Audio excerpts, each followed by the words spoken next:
Madam, मूळव्याध वाढू नये म्हणून कोणती काळजी घ्यावी? आता त्यासाठी आपल्याला मूळ व्याधाचे 5 मुख्य कारणे ओळखायला पाहिजे.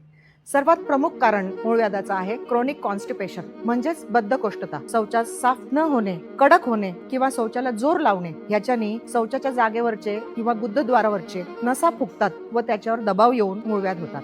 दुसरं कारण म्हणजे आहारात फायबर किंवा तंतुमय पदार्थांची कमतरता असणे. म्हणजेच फळं, भाज्या, धान्य यांची जर कमतरता झाली तर शौचास कडक होऊ शकते व कडक होऊन शौचास जोर लावावा लागतो आणि पुन्हा तीच प्रक्रिया होते. तिसरं कारण आहे शौचास जास्त वेळ बसणे. म्हणजे शौचालयात जास्त वेळ बसून राहिल्याने गुदद्वारावरच्या नसांवरती दबाव येऊन मूळव्याध वाढू शकते. चौथं कारण आहे सिडेंटरी लाईफस्टाईल म्हणजेच जीवनशैलीमध्ये हालचालीची कमतरता असणे आणि पाणी कमी पिण्यात सोबत आलं तर मूळव्याध आपले वाढू शकते. पाचवं जे कारण आहे ते महिलांमधील मुख्य कारण आहे म्हणजेच गरोदरपणा किंवा लठ्ठपणा. ह्याच्यातनं काय होतं की ओटीपोटातल्या नसांवरती दबाव येऊन गुदद्वारावरच्या नसामध्ये फुगवटा निर्माण होतो आणि परिणामे मूळव्याध वाढतात. ही सर्व काळजी घेऊन आपण मूळव्याध वाढवण्यापासून थांबू शकतो. एवढं सगळं करूनही किंवा पुरेशी काळजी घेऊनही जर मूळव्याध झालंच तर ही सुविधा एशियन नोबल हॉस्पिटलमध्ये उपलब्ध आहे.